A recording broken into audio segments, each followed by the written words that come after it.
I woke to find myself in a strange and mysterious land. Where was I? This place was certainly not Earth, I gathered from the first glance at this harsh landscape. Although it was nighttime, I could see no stars in the sky. Nothing but pitch darkness greeted my eyes, with one exception. A large yellow sun hung high above and in front of me. Judging by its luminosity, it should have been about the same age as our sun. I could not guess upon its size because there was nothing to judge against in the sky. I could not measure its distance away from this planet either. Fortunately for me, my surroundings proved to be somewhat hospitable to human life. I say somewhat because I have only observed some of the conditions necessary to provide life here.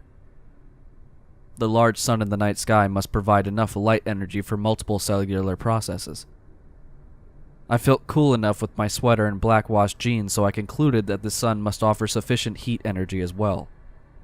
Obviously, I'm still breathing, which means that the atmosphere must be composed of a proportion of nitrogen and oxygen similar to that of Earth. As I continued to examine this world, I later affirmed that the lack of harmful radiation that could be received from the sun, apparently, this world had an atmosphere highly similar to that of Earth. Unfortunately, these were the only positives I could find. Many other troubling factors remained which left me doubtful finding life here. Firstly, and most importantly, there was no water. No signs of clouds, no running springs, streams, rivers, lakes, wetlands, or oceans. To the best of my knowledge, I highly doubted the presence of groundwater too. Secondly, there was no wind. A possible explanation could be that this planet had no moons, which meant no tides, which meant no currents of air or water. Perhaps the most alien thing about this landscape was the ground itself. I shouldn't even call it a landscape, really.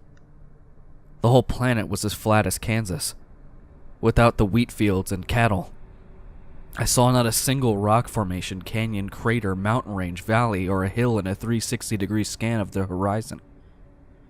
Strangely enough, one sweeping glance at the landscape revealed that the surface was perfectly flat. If you were to use one of those tools that check the levelness of a surface, you would find that the liquid bubbles match each other on both sides. In short, I found myself marooned on a planet with air, an atmosphere, and a nearby sun, but without water, wind, rock formations, and any sign of life. To make things worse, I had no food or water with me. I didn't feel hungry or thirsty yet, but it doesn't take a genius to know that you can't survive without water for a few days. So with nothing to lose, I began walking. The ground was hard-packed as if it were made of stone. As a matter of fact, I tried scratching the surface only to find that the whole planet was made of solid rock. The first thing I missed was the ability to record time. On Earth, you get lots of clues to figure out a general time of day, if not the actual time. In ancient history, explorers used sundials, sailors were guided by the North Star, and even the conquistadors found out how to use a compass. If you weren't privy to such luxuries, and you lived in the period where people accepted the heliocentric model of our solar system, then you could at least conclude that the sun rises in the east and sets in the west. But none of these tricks could help me here. There were no stars in the sky, no shadows cast upon the ground except for my own, and the damned sun wouldn't even move. The damned sun. Somehow I could look directly into it and barely get an afterimage in my eyes. I don't know which tormented me more, my growing fatigue and thirst, or the growing silence. I could hear nothing but the sound of my footsteps tapping in rhythm across the infinite expanse of unending solid rock. After traveling for a very long time, I decided to rest. Sitting down, I gazed around me, dismayed by the observation that nothing had changed from when I first began walking. The horizon continued to stretch on forever. Dark night sky, dark brown ground, dark night sky, dark brown ground, and the sun never changed position in the sky. I was walking on top of an endless tomb. My tomb. If I couldn't find water before long. Building up my resolve, I had to continue walking. There must be something, somewhere. I must have been walking for dozens of miles now because my legs and feet screamed for rest. So I rested again. I became aware of the growing cramp in my stomach. I needed to find food or water soon, but nothing about the planet had changed since I first woke up. Literally nothing. Perhaps I was just dreaming? I pinched myself, looked down at my shoes, and tried rationalizing my way to consciousness. All efforts proved unsuccessful. This is real. I'm really here. But how did I get here? My mind drew a blank. The last thing I remember was arriving at a friend's house one evening. I had changed out of my work clothes, eaten a snack, and said goodbye to my wife. I remember telling her that I'd be home from John's place later that evening. It was a game night with the guys, and it was Friday. My wife, my friends, my job, my possessions, all of it is now gone, and I'm here on some godforsaken planet for some unknown reason. I fell into a troublesome, restless sleep. My mind raced, but my body ached. Suddenly I was jerked awake by a deafening rumble. I could not locate the source of the roar of sound, but it sounded like 1,000 series of thunderbolts all struck the ground at the same time. I covered my ears and spun around. Nothing. I saw nothing that had caused such a loud noise.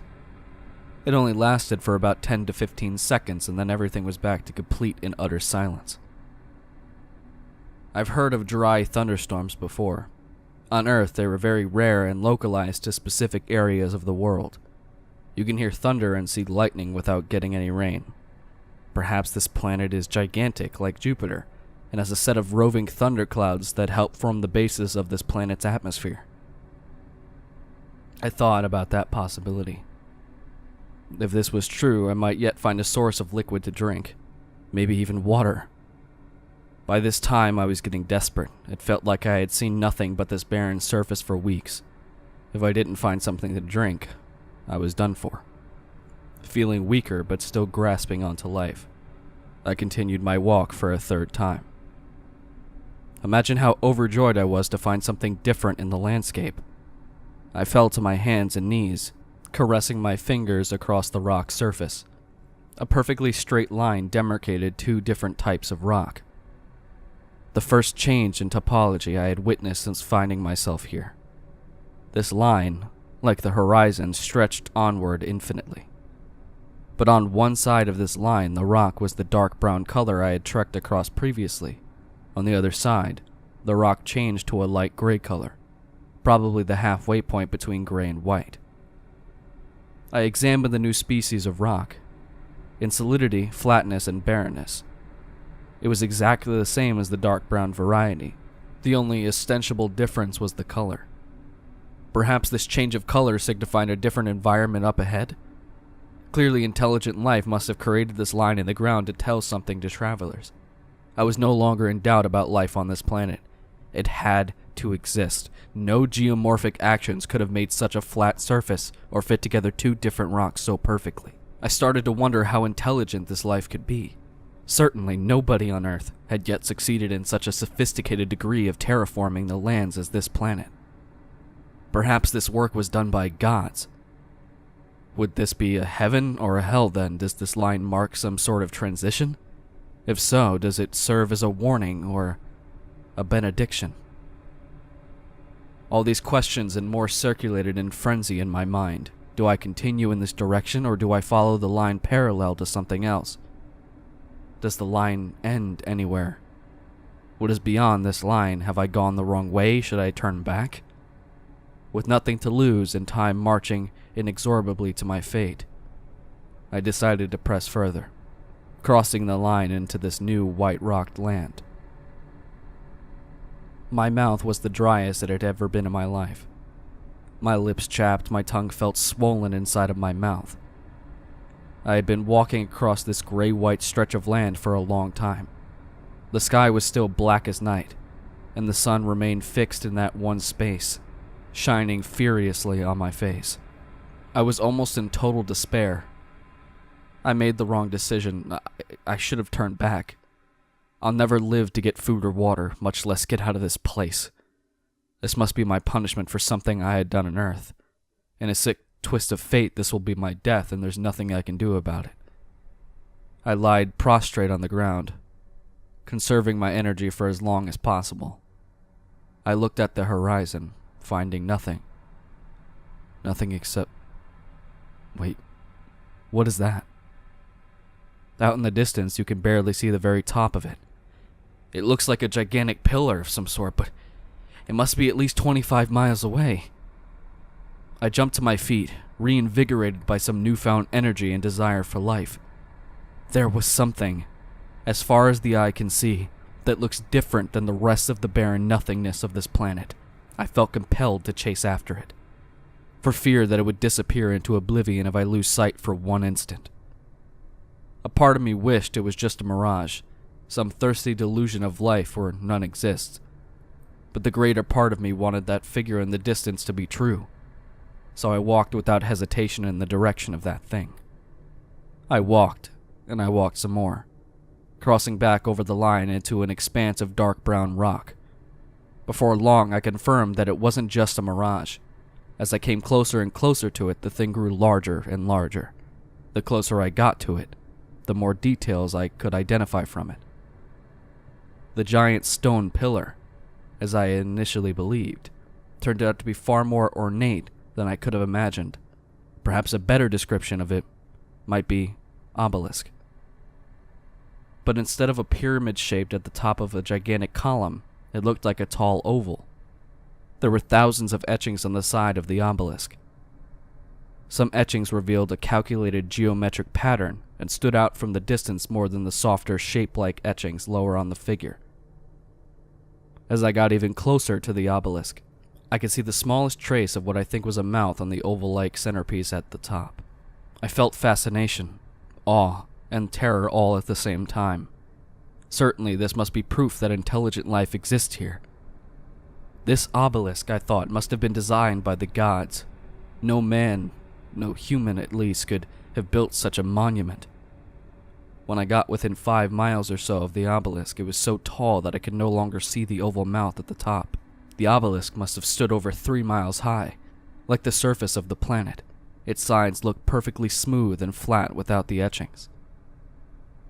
I have never visited Egypt. I have never seen nor deciphered the hieroglyphics. But there I was, within a gigantic obelisk, with etchings that would put Khufu to shame. I pulled my flip camera out of my pocket. Thankfully, I bring it everywhere. Even though the battery was down to its last level, I recorded a few still photographs of the obelisk onto my camera. Let it not be said that I died for nothing on this damned planet. I continued to get closer to the giant obelisk, even though I had completely abandoned recorded time during my struggle here. I estimated that it took me about an hour to reach the column's base. The base might have been hundreds of feet long. I racked my knuckles against the stone. It was just as hard and immovable as the ground itself. It's not fair. It can't end like this, I screamed in my mind. What if could have created this marvel? Why is this here on this planet? Why am I here on this planet? Sitting down, I leaned my back against the obelisk. Too tired to sleep, too hungry to eat, too thirsty to drink. I was out of ideas. I looked out at the expanse of nothingness, of blackness, of the sun which never seems to move or change in the night sky. Suddenly I saw something hovering in the air in the distance. My eyes burst out of their sockets, my heart started beating like a drum. Another giant obelisk flew into the air like a bird of prey. Actually, it looked like a statue of a monstrous black beast beyond comprehension. Its head at the top had a thick, snarling snout. Its gleaming, lifeless eyes centered directly at me, at the obelisk right behind me. What happened next went by very quickly. The beast statue hurtled towards the obelisk with frightening speed, at a speed of hundreds of miles per hour. The two giant pillars collided, resulting in a deafening, thunderous blow that nearly blew out my eardrums. Like a redwood tree to a lumberjack, the obelisk crashed to the grounds behind me. I saw its slow demise with equal parts horror and amazement. The black statue beast remained hovering in the air for a few minutes afterward, as if it celebrated the destruction of the obelisk. Such beauty, I shuddered, and such destruction. The sheer size of the statue blocked out the sun. I was placed wholly in its looming shade. It was then that I started to panic. The statue beast began lowering itself toward the ground, supplanting itself in the place of the destroyed obelisk. I leapt to my feet to try to outrun it. I was standing directly underneath it. I turned away from the monumental statue and started to sprint. I saw its shadow increase in size the closer I got to the ground. And then my body gave way. My cramped belly and dehydrated limbs forced me to double over in pain, tripping over myself and hugging the ground in the process. I wouldn't escape the statue beast. My fate was sealed. I looked at my last sight, the base of the giant statue about to press down upon me and crush me to death. I would never return to Earth. I would never see my wife again. I screamed, clutching my stomach. And then I woke up, rubbing my eyes groggily. I was sitting in a chair overlooking a chessboard. Knight to e4. Captures bishop, John announced. What?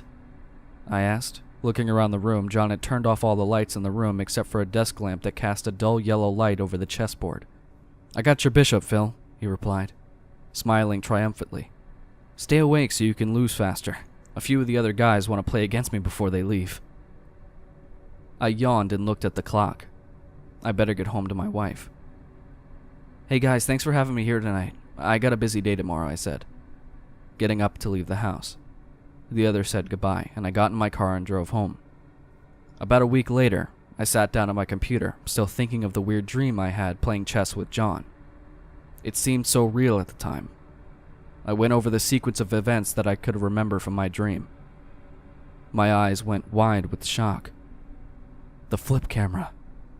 Plugging in the camera to the computer, I downloaded all the videos and pictures that I had saved onto a file on the computer, scanning over each picture, each video. I couldn't remember if I had saved the pictures of the obelisk or not. If I told my wife what I was doing right now, she'd think I was crazy. She would think that... Until I showed her these pictures, I still had the pictures of the obelisk saved on my flip camera. It wasn't a dream. It couldn't have been. I've got the pictures to prove it.